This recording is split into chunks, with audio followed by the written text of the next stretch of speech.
नाश्ते की टेबल पर वो बैठा नदीदों की तरह नाश्ते को घूर रहा था, क्योंकि सलार साहब का हुक्म था कि सिकंदर शाह के बगैर कोई नाश्ता शुरू नहीं करेगा, जिस पर वो सिर्फ कड़वा घूंट भरकर रह गया था। उसकी नदीदों वाली हरकत पर सामने बैठे सलार का बस नहीं चल रहा था कि उसे दो चार लगा दे। वजदान। वो दांत पीस कर बोला, जैसे दांतों के दरमियान वजदान हो। क्या है भाई, भूख लगी है मुझे। ऊपर से बड़ी लड़कियों की तरह तैयार होने बैठ जाते हैं। उनको ये नहीं पता एक मासूम सा, छोटा सा, नन्ना सा, प्यारा सा। देखो वजी, तुम्हें खुदा का वास्ता है, चुप कर जाओ। सुबह सुबह दिमाग का दही कर देते हो। वो उकताए हुए लहजे में बोला, जबकि खिलाफे तवक्का वो कंधे अचकाकर खामोश हो चुका था, जिस पर सलार शुक्र का कलमा पढ़ते मोबाइल की तरफ मतवज्जा हो गया। या अल्लाह, इस सलार के बच्चे। जबकि सलार की एक ही घूरी पर वो फ़ौरन तस्दीक कर गया। मेरा मतलब है भाईजान को बतूनी और पटाखा लड़की मिले, ताकि इनको लग पता जाए। फिर इनको अपने इस मासूम और बेज़ुबान भाई की याद आएगी। उसकी दुआ पर वो लब दुबा गया। क्या बातें चल रही हैं भाई मुझसे चोरी छुपे। ऊपर से आता सिकंदर शाह, जो सलार को मुस्कुराहट जब्त करता देख चुका था, अपना कोट कुर्सी पर रखता उनसे पूछने लगा, बड़ी, भाई कह रहे थे कि पहले आपकी शादी होगी, फिर वो करेंगे। वैसे भी भाई ने तो शादी करके रुखसत हो जाना है। अगर आप नहीं करना चाहते तो मजबूरन मैं ही कर लूँगा। आखिर हम दोनों की देखभाल के लिए भी तो कोई होना चाहिए। क्यों मैं? शादी के नाम पर सिकंदर शाह के जहन में बहुत सी यादों ने दस्तक दी, मगर जल्द ही खुद को कंपोज कर गया। जबकि वजदान, जो अपनी ही तरंग में बोल रहा था, सलार का सुर्ख चेहरा देखकर अपना हलक तर्क करता, सैंडविच और बैग उठा के खुदा हाफिज बोलता बाहर भाग गया। पीछे सिकंदर शाह सलार का चेहरा देखकर बामुश्किल मुस्कुराहट जब्त करते जूस का गिलास मुंह को लगा गए थे। अभी वो गेट से एंटर हुआ ही था कि सामने ही इसे वो किसी लड़की के साथ बातें करती हुई नजर आई। वो चेहरे पर शरारती मुस्कान सजाए बड़े बड़े कदम उठाता अगले लम्हे उसके पास जा पहुंचा। ओए होए चूहिया, कैसी हो? मनाहिल, जो ऐना से बातों में मगन थी, उसकी आमद और उसके अल्फाज पर सख्त शर्मिंदा हुई, जबकि ऐना न समझी से ये समझने की कोशिश करने लगी कि ये मुसीबत मनाहिल की क्या लगती है। ओए नमूने, कौन हो तुम? इन दोनों को खामोश खड़ा देखकर वो खुद ही पूछने लगी, अरे इसने आपको मेरे बारे में नहीं बताया? कितनी बुरी बात है चूहिया। वैसे मैं इसका बॉयफ्रेंड। पाँव पर पड़ने वाले मनाहिल के जूते से वो अपना जुमला अधूरा छोड़ता उसकी तरफ मतवज्जा हुआ था, जबकि ऐना अभी तक होंकों की तरह दोनों को घूर रही थी। तोबा तोबा, कितनी गंदी लड़की हो तुम मुझे क्या समझती हो? हाँ बताओ ज़रा। मैं कह रहा था कि मैं इसका बॉयफ्रेंड थोड़ी हूँ, बल्कि ये तो मेरी प्यारी सी खाला जाने की चूहिया बेटी है। वो कानों को हाथ लगाता बोला। मनाहिल मदद तलब निगाहों से ऐना को देखने लगी, जो खुद इस मुसीबत को देखकर अच्छा खासा चिढ़ चुकी थी। ओए, ओवर एक्टिंग की दुकान, घर जाके रिश्तेदारियां पाल लेना। अभी मुझे इसके गिर्द नजर ना आओ तुम। आ जाते हैं मुंह उठाकर, बंदर कहीं का। वो उसको झाड़ पिलाती मनाहिल का हाथ पकड़कर चलती बनी। थोड़ी ही दूर जाकर मनाहिल पीछे मुड़कर उसे जुबान चुराने लगी। ओ मेरी बिल्ली, मुझे ही म्याऊं। वो उसकी हरकत पर अबरू अचकाता उसे दाद दे गया था। फिटे मुंह वजदान तेरा। अब ये दिन भी देखने थे कि चटांग भर की लड़कियां तुझे बेइज्जत कर जाएं। इस चूहिया की तो मैं खबर लेता हूँ ना आज। जा वजदान, आज तो तेरा दिन ही खराब है। वो मुंह ही मुंह में खुद को कोसता किसी से क्लास का पूछने लगा था। वो इस वक्त अपने दोस्त के ऑफिस में पेपर वेट घुमाता उसका इंतज़ार कर रहा था, जो इस वक्त नए डॉक्टर्स के इंटरव्यू लेने में मसरूफ़ था। फ़ोन की आवाज़ से उसके हाथों की हरकत एक लम्हे के लिए थमी, मगर अगले ही लम्हे वो फ़ोन कान को लगाता दोबारा अपना वही अमल शुरू कर चुका था। यार कहाँ मर गया है, मैं जा रहा हूँ अब। वो बेजारियत से बोलता सीट पर टेक लगा गया था। ओए हाशिर के बच्चे, मैंने नहीं करना ये काम। मेडिकल की डिग्री का ये मतलब थोड़ी है कि मैं यहाँ इंटरव्यू लेने बैठ जाऊँ। मुझसे नहीं होता ये। उसे वाकई ही मुकाबिल की इंटरव्यू लेने वाली ख्वाहिश पर तप ही चढ़ गई थी। मुझे नहीं पता तेरी मजबूरी का, मैं जा रहा हूँ, तू हसन को फ़ोन कर ले। अबे बात सुन। ओए हेलो हेलो हाशिर के बच्चे। वो झिंझलाता हुआ उसे ज़ेरे लब गालियों से नवाजता मजबूरन उठ खड़ा हुआ था। अब उसका रुख इंटरव्यू हॉल की जानिब था, जहाँ उसका सारा काम इसके सर पर डालता न जाने कहाँ चला गया था। रास्ते में इंटरव्यू के लिए आई हुई लड़कियों की इतनी बड़ी तादाद और ऊपर से उनकी तैयारी देखकर उसे हाशिर पर नए सिरे से गुस्सा चढ़ा था। कमीना, खुद भाग गया और मुझे इन भूतनियों के बीच छोड़ गया। उफ़। वो पिछले 1 घंटे से इंटरव्यू लेता शदीद बेजार हो चुका था। इसे 10 लोगों को सिलेक्ट करना था, लेकिन इसे नहीं लगता था कि कोई एक भी यहाँ इस काबिल है। इसीलिए अभी तक किसी एक को भी इसने सिलेक्ट नहीं किया था। इस 1 घंटे में इसने हाशिर को इतनी कॉज मिलाई थी जितनी इसने ज़िंदगी में किसी को ना मिलाई होंगी, मगर शायद वो उसका बाप था। मजाल है कि कोई एक कॉल भी रिसीव करने की जहमत की हो। रेयान दिल ही दिल में इससे बदला लेने के मंसूबे बनाता एक बार फिर उसका नंबर डायल कर चुका था, लेकिन इस दफ़ा भी अटेंड ना हुआ तो बिना कुछ सोचे समझे सामने ज़ोर से उछाल चुका था। हया जो अपनी ही ध्यान में इंटरव्यू के लिए आ रही थी, इस अचानक पड़ने वाली अफ्ताब पर एक ज़ोरदार चीख मार गई थी। निस्वानी आवाज़ पर रेयान भी बौखलाता हुआ अपनी जगह से उठकर उसकी तरफ भागा था, जहाँ वो ज़ारो कतार रोती अपना बाजू से हिला रही थी। लड़की, खुदा का वास्ता है चुप कर जाओ, बम नहीं फेंका था मैंने, तुम नॉक करके नहीं आ सकती थी? हद हो गई है, दिखाओ कहाँ लगी है। वो झंझलाता हुआ उससे पूछने लगा, जो खुद भी रोना भूलकर अब ये देखने की कोशिश करने लगी थी कि इसे लगी कहाँ है, जबकि उसे लगी थी ही नहीं। वो तो सिर्फ डर के मारे रो रही थी। इस लड़की की ओवर एक्टिंग पर उसका दिल चाहा कि उसका अपने हाथों से गला दबा दे। निकलो तुम यहाँ से, 1 मिनट से पहले चलो निकलो। वो खुद भी खड़ा होता उसे भी बाजू से खींचकर खड़ा कर चुका था। मगर मेरा इंटरव्यू। सामने वाले के जारहाना अंदाज पर इसे फ़ौरन से बेशतर यह खौफ लाहक हो गया कि कहीं वो इसे इंटरव्यू में रिजेक्ट ही ना कर दे।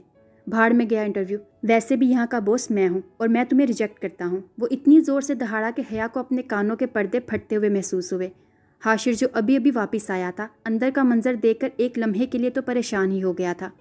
क्या है ये सब रेयान? फ़िलहाल तो मैं घर जा रहा हूँ, संभालो तुम ये सब, तुमसे मैं बाद में निपटता हूँ। वो एक नज़र दोनों पर डालता दहाड़ से दरवाज़ा बंद करके जा चुका था। I am so sorry ma'am, please have a seat.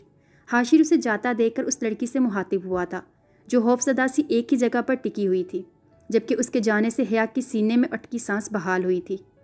उफ़, कितना खौफनाक शख्स है ये। वो अभी तक उन्हीं सोचों में गुम थी जब हाशिर की आवाज़ से चौंकी। So Miss Haya, forget about everything that happened now, let's start the interview, give me your CV. जी सर। वो बेड पर चत लेटी करवटें बदलती गुज़श्ता 1 माह के बारे में सोच रही थी। नींद फिलहाल उसकी आंखों से कोसों दूर थी। इस 1 माह में उसकी ज़िंदगी काफ़ी बदल गई थी। उसने एक नई दोस्त बना ली थी। हालांकि वो किसी से दोस्ती नहीं करती थी।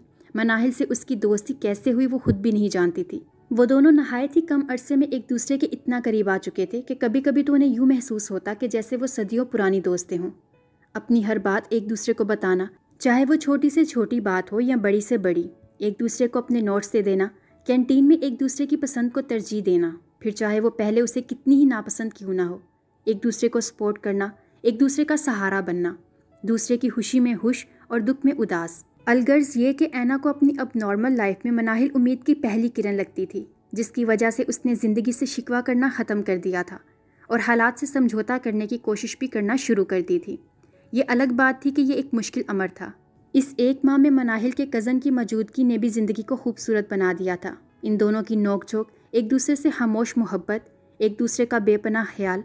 कभी कभी तो उसे रश्क आता कि क्या कोई इतना भी खुशकिस्मत हो सकता है क्या? वजदान जितना भी बड़ा नमूना क्यों ना था, ऐना के सामने इसकी हीरोगरी फेल हो जाती थी, जिस पर मनाहिल इसको खूब चढ़ाती और वो चिढ़ भी जाता था। इस 1 माह में इतनी यादें थी जिनको सोचते हुए उसके चेहरे पर मुस्कुराहट फैली थी। नूर जो हर रोज़ की तरह रात के वक्त उसे कमरे में देखने आई थी, उसे बेड पर मुस्कुराता हुआ देखकर उसके दिल ने शिद्दत से दुआ की थी कि काश वो हमेशा ऐसे ही मुस्कुराती रहे। कमरे में किसी और की मौजूदगी महसूस करके ऐना की मुस्कुराहट थमी। दरवाजे पर नूर को खड़ा देखकर वो आंखें सुकेड़ कर ये समझने की कोशिश करने लगी कि रात की इस पहर नूर की मौजूदगी उसका ख्वाब था या हकीकत। इससे पहले कि नूर वापस जाती, उसकी मोहब्बत से चूर आवाज़ सुनकर उसके कदम थमे थे। मामा, आप ही हैं ना ये? वो शायद अब भी बेयकीनी किसी कैफियत में थी। हाँ, वो मेरे फ़ोन में सिग्नल्स नहीं आ रहे थे तो सोचा तुम्हारे फ़ोन से कॉल कर लूँ, लेकिन अब आ रहे हैं सिग्नल्स, तुम सो जाओ। वो बमुश्किल बहाना बनाते हुए वापस मुड़ने लगी, जब एक दफ़ा फिर वो इसे रोक गई थी। मामा, आज यहाँ सो जाएं प्लीज़, मुझे आपसे ढेर सारी बातें करनी है, प्लीज़। इसकी ख्वाहिश पर वो साकित हुई थी। पिछले 19 सालों में आज तक इसने ये ख्वाहिश नहीं की थी, जबकि ऐना अब भी उम्मीद भरी नज़रों से उसके जवाब की मुंतज़िर थी। आज उसके होशो हवास में नूर पहली बार इस कमरे में आई थी और वो चाहती थी कि काश वो वक्त को यहीं रोक ले और नूर हमेशा हमेशा के लिए उसके पास रुक जाए, उससे ढेर सारी बातें करे और वो उसके आगोश में रहे, उसकी ममता को महसूस करे। मुझे नींद आ रही है और मैं अपने बेड के अलावा कहीं नहीं सोती। काफ़ी देर हो गई है, तुम्हें भी अब सो जाना चाहिए। वो अपनी आंखों में आई नमी को बमुश्किल अंदर धकेलते दरवाज़ा बंद करती जा चुकी थी, वगरना यकीनन वो अपना ज़ब्त खो बैठती। ऐना उसके जाने के बाद न जाने कितनी देर गुमसुम सी अपनी जगह पर साकित बैठी रही थी। ज़िंदगी वाकई काफ़ी कठिन रास्ता था। मनो, जल्दी करो, अरे मुझे भूख लग रही है। ऐना, मैं क्या करूं यार, मुझे कुछ भी पसंद नहीं आ रहा। मैं क्या पहनूंगी उसके बर्थडे पर, और अभी तो गिफ्ट भी खरीदना है। मुसलसल 10 दुकानें घूमने के बाद वो वाकई रूहान सी हो चुकी थी। कल वजदान का बर्थडे था और मनाहिल उसे ज़बरदस्ती शॉपिंग के लिए ले आई थी और अब तकरीबन 10 दुकानें घूमने के बाद भी उसे कुछ पसंद नहीं आ रहा था, जबकि ऐना तो एक ही दुकान से अपने आम रूटीन के 3-4 सूट खरीद चुकी थी और वो बर्थडे पर भी उन्हीं में से कोई एक पहनने वाली थी, क्योंकि उसे सजने संवरने से सख्त चिढ़ थी। अलबत्ता ये बात उसने मनाहिल को बताने की गलती हरगिज़ नहीं की थी, वरना उसका कोई भरोसा ना था कि वो सब कुछ छोड़ छाड़ कर उसकी शॉपिंग के पीछे पड़ जाती। गिफ्ट भी वो खरीद चुकी थी और अब मनाहिल 1 घंटे से उसे अपने साथ घसीट कर न जाने कौन से जहन्नुम का बदला ले रही थी। देखो मनाहिल, मेरी दोस्त, मेरी जान, हम बर्थडे पर जा रहे हैं, शादी पर नहीं, जो तुम इतना कॉन्शियस हो रही हो। कुछ भी पहन लेना यार, तुम फिर भी अच्छी लगोगी। ऐना अब मिनतों पर आई थी, जबकि वह हनूस उसकी बात सुनी अनसुनी करती कपड़े देखने में मसरूफ़ थी। अच्छा, मैं कुछ खाने जा रही हूँ, तुम भी वहीं आ जाना, मैं वापस नहीं आऊँगी, वहीं पर तुम्हारा वेट करूँगी, जल्दी आना। वो उसे तनबीहा करती नीचे चली गई, क्योंकि वो जानती थी कि जिस स्पीड से वो कपड़े देख रही थी उन्हें मज़ीद 3-4 घंटे लग जाने थे, जबकि इतनी देर भूख बर्दाश्त करने का ख्याल ही ऐना के लिए सुहाने रू था। वो वजदान के लिए गिफ्ट खरीदने मॉल आया था। वो उसे गाड़ी खरीद कर दे रहा था, मगर उसका कहना था कि उसे गाड़ी के साथ 3 गिफ्ट और चाहिए, जिसकी वजह उसने जानने की कोशिश नहीं की थी, क्योंकि वो जानता था कि कोई फजूल जवाजी होगा। इससे बेहतर था कि वो चुपचाप उसके लिए गिफ्ट ही खरीद लेता।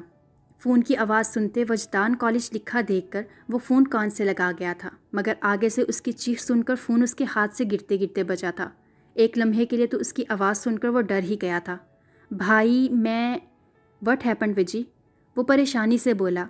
भाई मैं सोच रहा था क्यों ना हम तीनों मेरी बर्थडे पर एक जैसे ड्रेस पहने, कैसा आइडिया है? उसकी बात पर सलार ने कितनी मुश्किल से गुस्सा जब्त किया था वही जानता था, वरना दिल तो चाह रहा था कि वजदान उसके सामने हो और वो थप्पड़ों से उसका मुंह लाल कर दे। इससे पहले कि वो उसको झाड़ पिलाता, सामने आती छोटी सी बच्ची से टकरा गया। नतीजतन उसके हाथ में पकड़ा हुआ जूस दोनों के ऊपर गिर चुका था। वो फ़ोन कान से हटाता सामने बच्ची की तरफ मतवज्जा हुआ था, जबकि वजदान सिर्फ हेलो हेलो कहता रह गया था। चूँकि फ़ोन बंद नहीं हुआ था, इसलिए वजदान ने भी बंद करने की जहमत ना की, बल्कि कान से लगाए आदत से मजबूर बातें सुनने लगा। वो बच्ची थी या लाउड स्पीकर, सलार को कुछ समझ नहीं आ रहा था। वो बच्ची इस तरह चीख रही थी जैसे उसने जूस नहीं बल्कि खुदा न खास्ता तेज़ाब फेंक दिया हो। बेटा चुप करो, स्माइल। हाँ तो कहाँ रहती हो? मामा बाबा कहाँ हैं? आह। उसके हर सवाल पर बच्ची के रोने में इजाफा हो रहा था। इस अजीबो गरीब सूरत हाल पर उसके वाकई हाथ पांव फूल चुके थे। इसे तो बच्चों की अलिफ बे का भी पता नहीं था, क्योंकि उसके घर में या करीबी रिश्तेदारों में तो कोई बच्चा था ही नहीं। वो झिंझलाता हुआ इधर उधर देखता उसके माँ बाप को ढूंढने लगा, जबकि फ़ोन के दूसरी तरफ वजदान सलार की हालत इंजॉय करने लगा। ऐना जो फूड कोर्ट की तरफ जा रही थी, किसी आदमी के पास बच्ची को रोता हुआ देखकर तेज तेज कदम उठाती उसकी तरफ बढ़ी थी। ओ भाई साहब, जब बच्चे संभालने नहीं आते तो पैदा क्यों करते हो? बजाय इसके कि तुम अपनी बच्ची को चुप करवाओ, तुम इधर उधर लड़कियां ताड़ रहे हो। बड़े ही कोई बेशर्म हो वैसे तुम। सलार जो पहले ही तपा हुआ था, उसे देखकर उसका पारा मजीद हाई हुआ, इसलिए झंझलाता हुआ उसे झिड़क गया। ओ बीबी, माफ़ करो, जाओ यहाँ से। ऐना जो उसको जली कुटी सुनाकर इस बच्ची की तरफ मतवज्जा हो चुकी थी, उसकी बात सुनकर फ़ौरन उसकी तरफ घूमी। क्या? बीबी किसको बोला? हाँ, तुम्हारे घर में माँ बहन नहीं है? एक बच्ची के बाप होकर लड़की को छेड़ रहे हो, शर्म है या बेच खाई है क्या? वो शुरू हुई तो नॉन स्टॉप बोलती चली गई, जबकि गुस्से, ज़ब्त और अहानत के एहसास से सलार का चेहरा सुर्ख हो चुका था। उसका बस नहीं चल रहा था कि सामने खड़ी इस लड़की को पटक डाले। दूसरी तरफ वजदान फ़ोन स्पीकर पर रखकर अपने भाई की लाइव पिस्ती सुनता हंस हंस के बेहाल हो चुका था। इस सारी सूरत हाल में बच्ची मजीद ज़ोरों शोर से रोना शुरू हो चुकी थी। वो दोनों लड़ाई छोड़कर उसकी तरफ मतवज्जा हुए, मगर न जाने वो बच्ची थी या क्या, जो चुप होने की बजाय और ज़ोर से रोने लगी। सानिया बेटा, इधर आओ, कहाँ चली गई थी आप? आई एम सो सॉरी, इसने आप